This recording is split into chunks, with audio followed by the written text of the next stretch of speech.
রক্তের দাগ মুছে আদৌ কি দেখা সম্ভব নতুন ভোরের স্বপ্ন? গাজার পোড়ামাটিতে দাঁড়িয়ে চারপাশে যখন শুধুই ধ্বংসের ছবি, তখন চেষ্টা চলছে সেই অসম্ভবকেই সম্ভব করার। যুদ্ধের ছাইচাপা শহরে যেন তাই হঠাৎই ফুটেছে এক আশার আলো। দীর্ঘ 6 মাসের ভয়াবহ সংঘর্ষের পর ফিলিস্তিনি সংগঠন হামাস রাজি হয়েছে এক নতুন প্রস্তাবে। সব জিম্মি মুক্তির বিনিময়ে হতে হবে 5 বছরের যুদ্ধবিরতি। নাম প্রকাশে অনিচ্ছুক এক হামাস কর্মকর্তা বার্তা সংস্থা এএফপিকে জানান, তারা এখন এক ধাপেই বন্দি বিনিময় ও দীর্ঘস্থায়ী যুদ্ধবিরতির জন্য প্রস্তুত। শাইনি চুলে এখন হবে সব হেয়ারস্টাইল।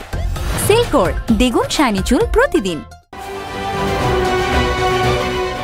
কায়রোতে মধ্যস্থতাকারীদের সঙ্গে হামাসের প্রতিনিধি দলের গুরুত্বপূর্ণ বৈঠক হওয়ার কিছুদিন আগে ইসরায়েল গাজায় 45 দিনের জন্য যুদ্ধবিরতির প্রস্তাব দিয়েছিল, যেখানে শর্ত ছিল মাত্র 10 জন জীবিত জিম্মির মুক্তির। তবে হামাস সাফ জানিয়ে দেয়, আংশিক কোনো চুক্তি নয়, এবার দরকার পূর্ণাঙ্গ সমাধান। তাদের স্পষ্ট দাবি ছিল ইসরায়েলি গণহত্যার অবসান, সব বন্দির মুক্তি, গাজা থেকে ইসরায়েলি বাহিনীর সম্পূর্ণ প্রত্যাহার ও মানবিক সহায়তার অবাধ প্রবেশ নিশ্চিত করতে হবে।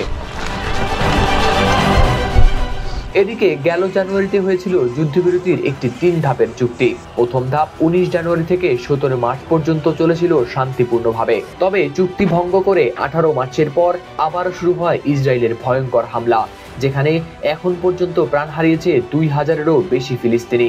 ইসরায়েলি প্রধানমন্ত্রী নেতানিয়াহুর প্রশাসন এখন দাবি করছে, পরবর্তী চুক্তিতে শুধু মুক্তি নয়, হামাস ও গাজার সব সশস্ত্র গোষ্ঠীকে নিরস্ত্রীকরণের নিশ্চয়তাও থাকতে হবে। তবে হামাস এই দাবিকে সম্পূর্ণ প্রত্যাখ্যান করে বলে, দখলদারিত্বের বিরুদ্ধে অস্ত্র ধারণ তাদের জন্মগত অধিকার। 2023 সালের 7 অক্টোবর হামাসের হামলার পর শুরু হওয়া এই ভয়াল যুদ্ধ এখন পর্যন্ত কেড়ে নিয়েছে 51,000-এরও বেশি প্রাণ, যাদের অধিকাংশই নারী ও শিশু।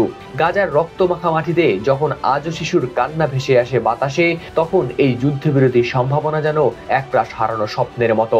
কেবল সময়ই বলবে এই আলো কি সত্যি ছড়িয়ে পড়বে, নাকি আবারও ঢেকে যাবে অন্ধকারে।